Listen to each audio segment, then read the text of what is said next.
మొన్న పాస్టర్స్ మీటింగ్లో విజయవాడ లోపలికి మంగళగిరి ఉంటుందన్నమాట. అది అమరావతి అంటారు.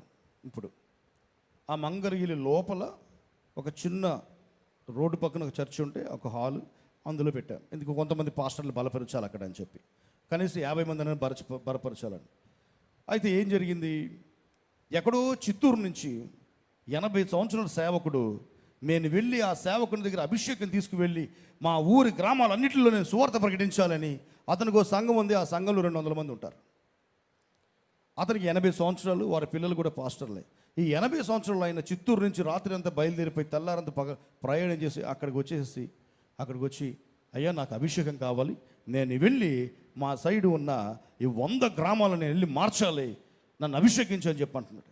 నేనన్నాను, నిన్ను చూస్తే నీకు నేను మనవడు వరుస అవుతాను, నువ్వు అంత పెద్ద సీనియర్ సేవకుడివి, నేను నిన్ను అభిషేకం పెంచాడంటే, లేదు దేవుడు చెప్పారు నాకు, ఇదిగో నేను దగ్గరికి వెళ్ళి అభిషేకం తీసుకోమని, నేను దేవుణ్ణి ఘనంగా ఆరాధించాలి, అన్ని చోట్ల నా సాక్ష్యం అన్ని చోట్ల వెళ్ళాలి, అలాగే వెళ్ళాలంటే నాకు ఏం కావాలి, ఇప్పుడు అభిషేకం కావాలి ప్రకటికి వచ్చాడు.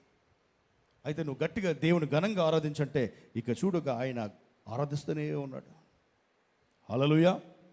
అంటే ఎందుకు చెప్తున్నానంటే, అతనికి ఆశ 80 సంవత్సరాల వయసులో కూడా అనేకమైన ప్రాంతాలు వెళ్ళి సువార్త చేయాలని చెప్పి. 80 సంవత్సరాల వయసు ఈ జనరేషన్లో ఉన్నవాడని 80 సంవత్సరాలు చూస్తారంటవా అనిపించింది. హల్లెలూయా. అతను మాత్రం అలా లేడు, చాలా స్ట్రాంగ్గా ఉన్నాడు. ఒక 40 ఏళ్ళలో ఉన్నాడు. ఏంట్రా అంటే, ప్రార్థన వల్లే అతనికి శక్తి కలుగుతుందంట. ప్రార్థన, ఏ జ్వరం వచ్చినా ప్రార్థన చేసుకుంటూ పోతుందట. ఎలాంటి శరీరంలో ఎలాంటి బలహీనత వచ్చినా ప్రార్థన చేసుకుంటూ పోతుందట.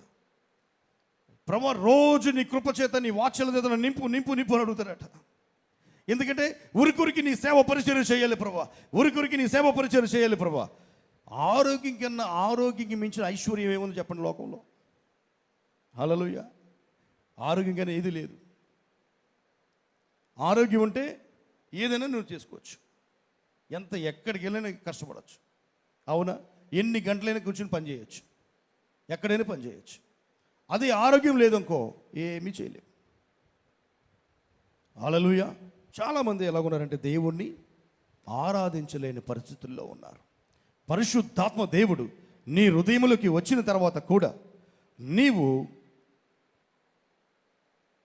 దేవుడికి ఇవ్వవలసిన ఆరాధన నువ్వు ఇస్తున్నావా? హల్లెలూయా. పరిశుద్ధాత్మ దేవుడు నువ్వు లేకపోతే నీ జీవితం అంతా కూడా చీకటిమయమై ఉంటుంది. పరిశుద్ధాత్మ దేవుడు నీ జీవితంలో ఉన్నట్లయితే నీ యొక్క జీవితము వెలుగుమయమై ఉంటుంది.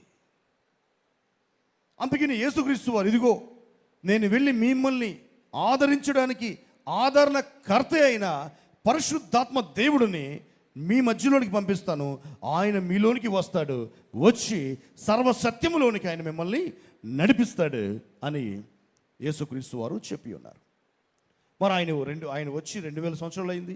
ఎవరైతే యేసుక్రీస్తు వారు నా ప్రభువు నా రక్షకుడని అంగీకరించి నమ్మి బాప్తిసం ఎవరైతే పొందుకుంటున్నారో వారిలో పరిశుద్ధాత్మ దేవుడు బలంగా పనిచేస్తున్నాడు. ఆమేన్. హల్లెలూయా. మరి ఆ పరిశుద్ధాత్మ దేవుడు ఎక్కడి నుంచి వచ్చారంట?